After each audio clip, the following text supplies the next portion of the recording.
Welcome back to Recruited TV. I'm Carolyn Carpenter. I am executive producer and writer and star in Recruited as Staff Sergeant Schwartz. It's a tongue twister. And then we have with us here Ray Mercury, the executive producer and director of Recruited. Also joined by Mehrdad Sarlak, who plays Staff Sergeant Lambert in the show. Thank you, thank you. And Heath Knoll, my husband, who is a Marine and served as a recruiter for 3 years of his Marine service. And the show was somewhat inspired by his experience as a recruiter. So let's talk a little bit about episode 7. There's a couple different things that happen here. They go out in the field and recruit for the first time. It's Schwartz's first day recruiting out in the field. Tell me, Heath, a little bit about recruiting in the field. Is that something you guys do? And when you interact with people, is this typical of what you would experience? It's very typical, actually. Every day you got to go out and find new people. And when you're walking around like that, it's called ACing, area canvassing. You're just walking out and just random strangers going up to them, shaking their hand. Hey, how you doing? You ever thought about the Marine Corps? In one way or another, you got to figure out how to open these people and everything like that. And honestly, that's one of the biggest challenges new recruiters facing is the fear of going up and talking to some random stranger. Now, do you guys have like a limited area? Like you can only cover so much city ground or area ground, like overlapping to another? Yes, wherever you recruit out of, it's divided up into sectors and everything like that. You normally don't intrude onto another recruiter's section.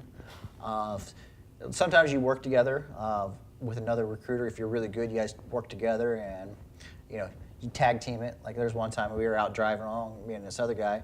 I would drive or he would drive, whoever who, and we'd have a business card sitting in the AC vent.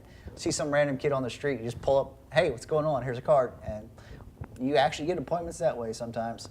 Nice. Most of the time you get told to go screw off. So now, have you guys ever covered an area where you're like, gosh, we've already covered this area. Oh, we covered that area. Like you pretty much covered. All the time. Oh, okay. Normally schools and your fast food restaurants, there's a lot of times that you don't want to burn an area out. You have a lot of places to go, but some areas are better than the others. So it's a balancing act that you got to play. So now, Mehrdad, I want to ask you a question. So there's a couple interesting elements with your character in this episode that I think we're going to see permeate through the rest of the episodes. The Lambert jig being one of them. That was improv. Well, that was what I was going to ask you. Then you got the phone conversation. Yeah. Now, how much of what we're seeing in these episodes is actually scripted versus how much are the actors going off the cuff in this? So you did a great job of writing good material that we can use, but then, I think you and Rain collaborated on this idea of let's give actors the freedom to play. So we would always do takes that were scripted, right? And a lot of the takes are exactly what you wrote, but then you had the liberty of saying, hey, let's play with this a little bit. And if somebody went off script or off book, you didn't, Rain didn't yell cut like, no, we're not going to use that. We kept going with it because you never know. Sometimes actors do their best work when they're just kind of freestyling. Yeah. And the thing is we had so much coverage, I felt, that you could pick and choose. So if you didn't like something, you didn't use it. Yeah. And the Lambert jig was just, I don't know what the hell I was thinking when I came up with that. But my favorite part is how you started, she got into it. She got into it right away. And then the reaction shots from the other, and it was real. It felt real because it was. I didn't know I was going to do that in that moment, and that's not what we had, I think, done in the other take. So I don't know if I answered your question, but it's really kind of a nice mix of both, where a lot of the stuff is very much scripted, and then a lot of it we got to play. And I think, ultimately, when you were editing, you made the call as to what you wanted to pick. Oh yeah, definitely. With that fluid movement, and I think that's what caught me was when Carolyn's character just started to do that, and I hadn't remembered that. I didn't remember that at all. I just remembered the Lambert jig, and I was like, oh, I like that, right? But I was so focused on you that when I watched the playbacks, I was like, okay, Schwartz is doing it too. I was like, okay, I'm gonna use that one. And the thing is it fit perfectly with her character because she'd want to be be right in line with that and be like, hey, I can jig with the best of them. I'm not falling behind the Lambert jig. So you killed it. That was awesome. And then the reactions, like I said. Oh yeah, those were great reactions too. So yeah, we've got one thing I'll have to say about this cast, and Rain, a credit to your directing, is the reaction shots throughout the entire season are just as priceless as the dialogue. I mean, especially A.J. Watkins, who plays Pittman.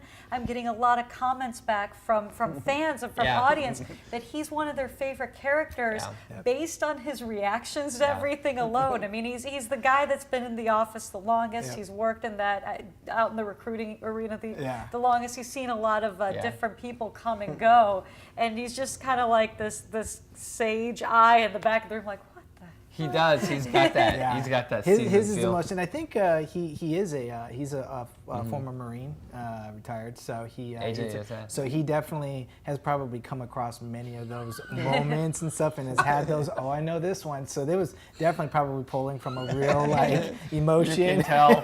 So AJ, if you're watching, shout out to you and your action shots there. And we got Alvarez there, Anthony Molina doing the selfies, and Chris Rubio, who plays Milton with the little wizard guy. So Zero. That was one of my favorite moments. Absolutely. Of episode 6. Yeah, they all did a really great job with facial reactions, really listening, because that's a key element too for any director and any actor, is make sure that if you're directing, your actors are listening to each other, not just waiting for their lines. And then also make sure too that, if you're an actor, you're listening too, so that you have a good natural reaction. Even if you don't have any lines, we have a character that I think that they'll see later on in the next episode, where this character, and I won't say who it is, doesn't have a lot of lines, but does amazing reactions, and has to kind of play that's part of the character,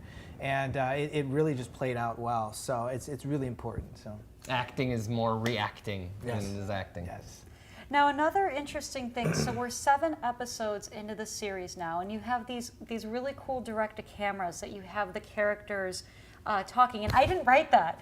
That was actually a creation of Rain, and our director of photography, Mario Ortiz, kind of went off and came up with this idea. Well, we knew right away that to kind of, because you're playing one of the main characters, was you wrote it. So as every writer, we're all kind of married to what we write, and we don't always want to deviate, which is sometimes why you hear about why some writers will write something and it'll take them like 10 years because they're so married to something that they have to let like months go by before they read it again and they realize, oh, they didn't like something.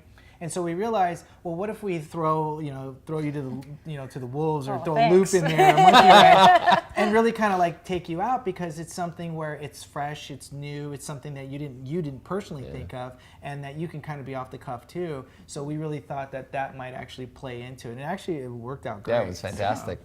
So now we don't see any of Benson. Well, I don't want to say too much. I mean, we did film Benson. We did do direct to camera. We did do his journals in actually a number of occasions. So what we're going to do with that, we haven't quite decided yet. But we wanted to also find a way to show the audience what the other characters are thinking. What are they experiencing, so it doesn't have a direct first-person narrative through the whole series. So this gives the other characters a little chance to give a little tidbit about what they're experiencing. So it's kind of a nice way to shift that. Yeah, definitely.